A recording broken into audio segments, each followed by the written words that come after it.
ہم نے بڑی کلیئرلی امریکہ کو کہا تھا کہ ہم نے, اور یہ مان گئے وہ بات, اب ہر جگہ یہ اپریشیٹ ہو رہی ہے بات کہ پاکستان نے بہت سیکریفائس کی ہے پیس کے لیے, یہ ہم نے اپنا موقف نیریٹو منوا دیا ہے, تو اب امریکہ کا ٹرن ہے to do more for Pakistan.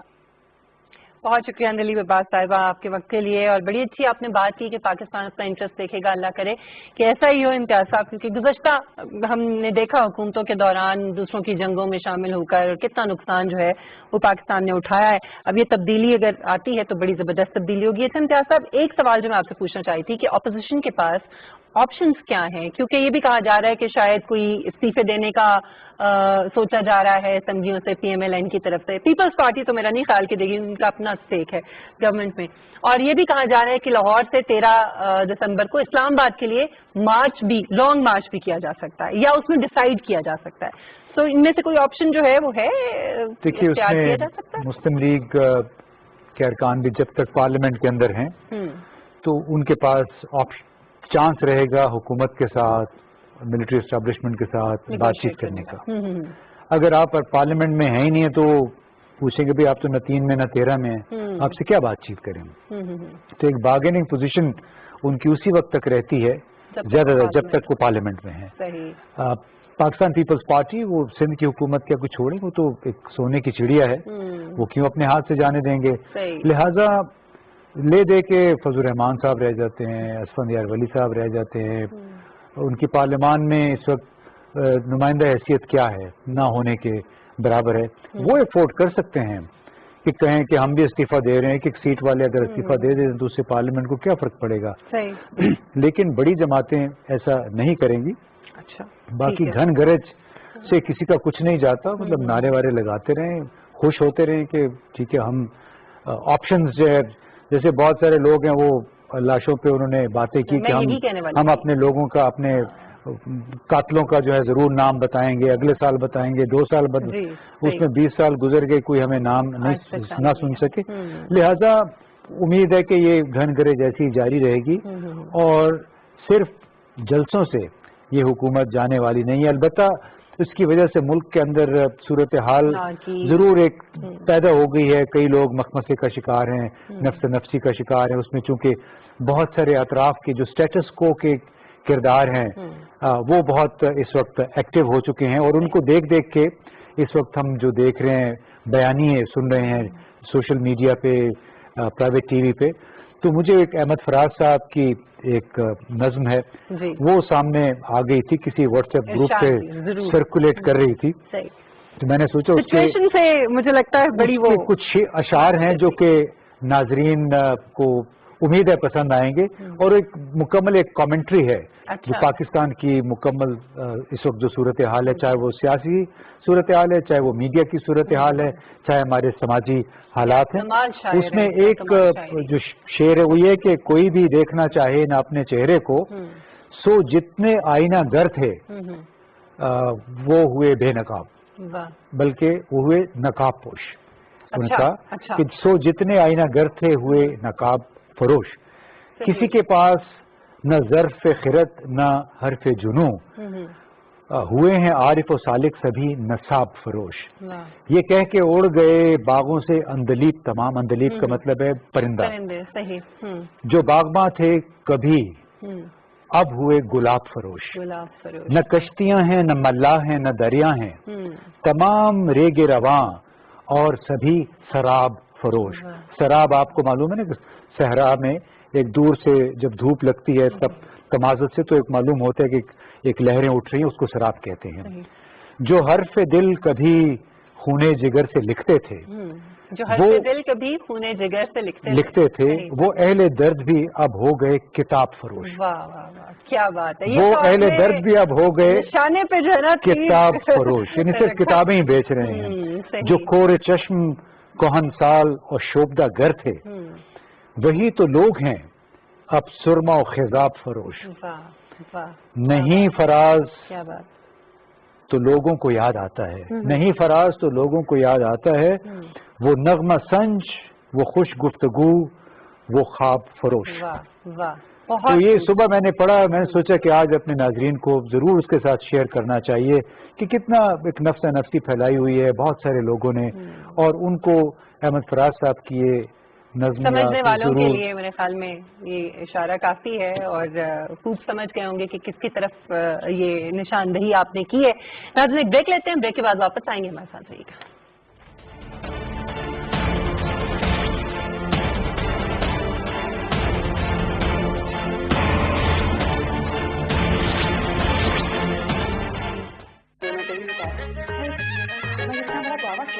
سلمہ جی باجی, سردی آ گئی ہے, خیال رکھنا. انکل جی سردی آ گئی ہے, خیال رکھنا. پر خیال رکھنا کس کا ہے؟ گیس کے بل کا. گیس کے مسلسل استعمال سے بل تیسری سلیب پر 3 گنا بڑھنے کے علاوہ چھٹی سلیب پر 18,000 روپے تک پہنچ سکتا ہے. اس لیے SNGPL کی گیس سیور کون اور ٹائمر ڈیوائس لگوائیے. ٹھنڈ لگے تو گرم کپڑے پہنیے, اور زیادہ لگے تو مضر صحت گیس ہیٹر کی بجائے الیکٹرک ہیٹر کا استعمال کیجیے. SNGPL, سردی آ گئی ہے, خیال رکھیں.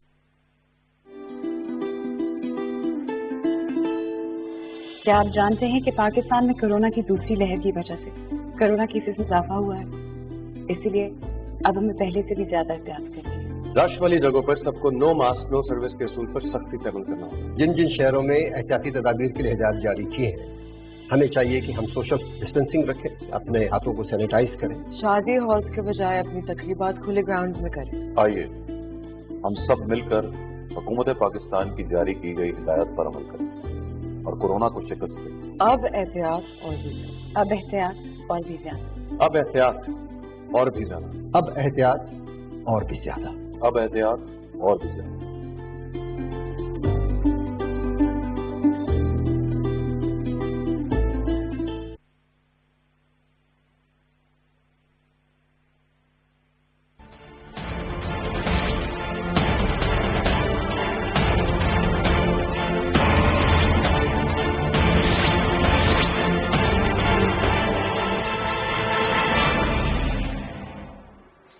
Welcome back. ناظرین افغانستان کی جو انٹرا افغان مذاکرات ہیں, یعنی اندرونی طور پہ طالبان اور حکومت کے درمیان, ان میں جس طرح کا ہم نے دیکھا کہ رخنا ڈلا ابھی گزشتہ دنوں, اور اب دوبارہ سے کل اس کا آغاز جو ہے وہ ہونے جا رہا ہے. پاکستان کی اس میں بھرپور کوشش تھی, اور پاکستان ہی کی کوششوں کی وجہ سے یہ مذاکرات اور امن عمل جو ہے یہ شروع ہوا تھا. اور کوشش اور ہم سب کی امید اور توقع یہی ہے کہ یہ آگے بڑھے تاکہ امن جو ہے نہ صرف افغانستان میں قائم ہو, اور اسی کے ساتھ پاکستان کا جو امن ہے وہ بھی مشروط ہے. لیکن صورتحال کس طرف جا رہی ہے, کیا ہو سکتا ہے, یہ ساری بات ہم کریں گے آج اپنے پروگرام میں. امتیاز صاحب, سب سے پہلے تو آپ سے کہ یہ جو کل ہونے جا رہے مذاکرات, کوئی امید پیدا ہو رہی ہے کہ یہ جاری رہیں گے اور اس میں کوئی رزلٹ جو ہے وہ نکلے گا؟ دیکھیے بڑا صبر آزما اور طویل ایک پروسیس ہے جی, اور اس میں بہرحال کوشش ہے صدر اشرف غنی کی کہ اگر کوئی عبوری حکومت کا اگر اس کی طرف رستہ نکلتا ہے تو وہ خود ہی اس کے سربراہ رہیں. تو ایک بہت بڑا سٹکنگ پوائنٹ ہے, کیونکہ باقی لوگ اور طالبان ان کی یہ خواہش ہے کہ عبوری حکومت بنے بالکل نئے لوگوں کے ساتھ, اور شاید سابق صدر حامد کرزئی اور ڈاکٹر عبداللہ طالبان کے لیے زیادہ قابل قبول ہوں ان کی صدر اشرف غنی کی نسبت. تو اس سے جو تمام مذاکراتی عمل کے پس پردہ جو ہوا ہے وہ پاکستان اور افغانستان کے تعلقات میں کافی بہتری آئی ہے گزشتہ اگر 5-6 مہینوں کے دوران دیکھیں. اس میں دیکھیں کہ ٹرانزٹ کارگو ہے وہ 3 ماہ کے اندر اس میں غیر معمولی تیزی آئی. پاکستان نے اس حوالے سے کچھ نئے فیصلے کیے ہیں تاکہ کنٹینرز کراچی پورٹ پہ پھنس نہ جائیں. آندہ چند دنوں میں اس کا اعلان ہونے والا ہے, میں پہلے نہیں اعلان کر سکتا, لیکن ہر افغان کے لیے ملٹیپل انٹری ویزا 1 سال کا ابھی اس کی اجازت دے دی گئی ہے. نومبر میں صرف نومبر میں پاکستان نے 80,000 ویزے جاری کیے ہیں افغانوں کے لیے صرف 1 مہینے میں. اور یہ بھی بتایا گیا کہ جو کنٹینر کی وجہ سے جب اس میں تاخیر ہوتی ہے تو $100 روزانہ کا خرچہ ہوتا ہے, جب وہ افغانستان چلے جاتے ہیں واپسی